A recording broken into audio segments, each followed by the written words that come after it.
Well, good morning and welcome to our kitchen here in Bromley on what seems to be a very wet and rainy day.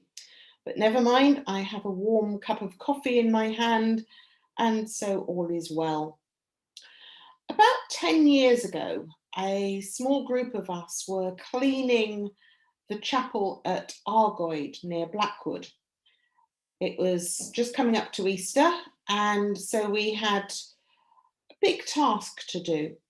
We were cleaning and decorating the chapel in readiness for Easter, a baptism, and the return of our pastor from sick leave. It was a big job. And as we were cleaning, we were talking about our hopes and dreams, not only for the future of the chapel, but for what God was going to do in the village. Our conversations in this 200-year-old chapel were almost prayers. Where this village used to be a thriving small town, even the school and the post office has gone. There is a garage and a chapel. As the afternoon wore on, we got hungry, and so we sent out for fish and chips for our lunch, and the order came back: 5 fish and 2 chips. Well, we sat down round a table with orange squash and our fish and chips. And without getting a Bible out, we thought, my goodness, 5 fish and 2 chips. And so we retold together the story of the feeding of the 5,000.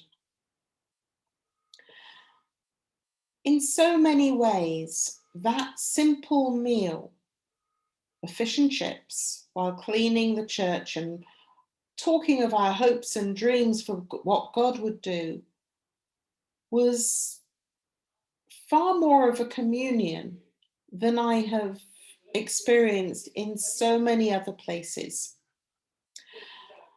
The story of the feeding of the 5,000 appears in all Gospels. Jesus has been walking along and teaching, and a huge crowd has been following. But now, in the wilderness, there's nothing. No shops, no takeaways, no Just Eats or Uber, and the people are hungry. So Jesus tells them, well, you feed them. And they say, well, with what? But then a young boy has his lunchbox. And in the lunchbox are 5 small barley loaves and 2 small fish. Now, these barley loaves would have been flat and hard, not like the nice bread rolls that we're used to getting from the bakers. And the fish were small, almost like sprats, but dried, bony. This was hardly a luxurious picnic.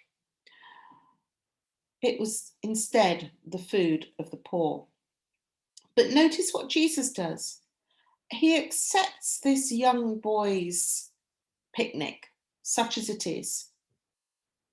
He doesn't make complaint and say, oh, is that all you've got? He accepts it for what it is. He gives thanks.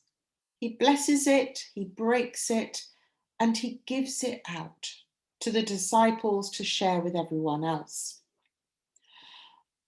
What strikes me is it doesn't matter how small our offerings are, how poor we are, what we are like. Jesus accepts us for who we are. He gives thanks for what is offered, breaks it, blesses it, gives it. And then whatever we offer can give refreshment for many. Now, the story of Argoyd Baptist Church is a bit like this. Argoyd Baptist Chapel is very small. It's got a long history, 200 years, and has limited resources. because numerically it is tiny. And yet, through their gifts, Café Finon, the well cafe, reflecting a holy well and the refreshment that comes from being together, having coffee, the refreshment that comes from God, started in the chapel with lots of help from the community and the wider community. This little cafe is open 2 days a week, Wednesdays and Thursdays. And together with their support of Night Shelter and other local groups, the gospel is being brought into a much wider area, not through words. I think in all my time helping there and being part of that group,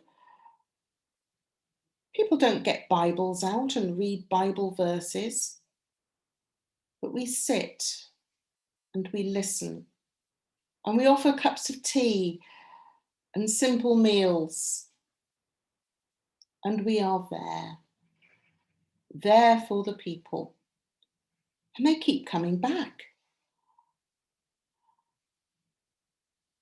So in a village where there is no community centre, the chapel has now become the centre of the community. The Bible says, do not despise the day of small things. Jesus didn't despise such a meagre offering of 5 barley loaves and 2 small dried fish, but he recognized it for what it was, an offering, a free gift of love and concern.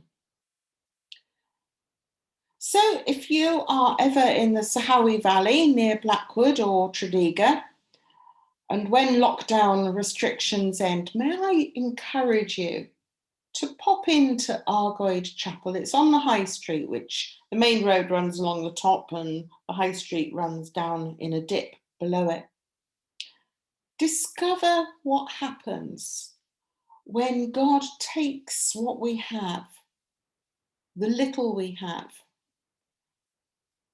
and God uses it in his own way, not as we dictate it to be, and enjoy the wonderful, absolutely wonderful coffee and cake. So be blessed, and we will see you tomorrow as we continue on our journeys of Jesus. God bless.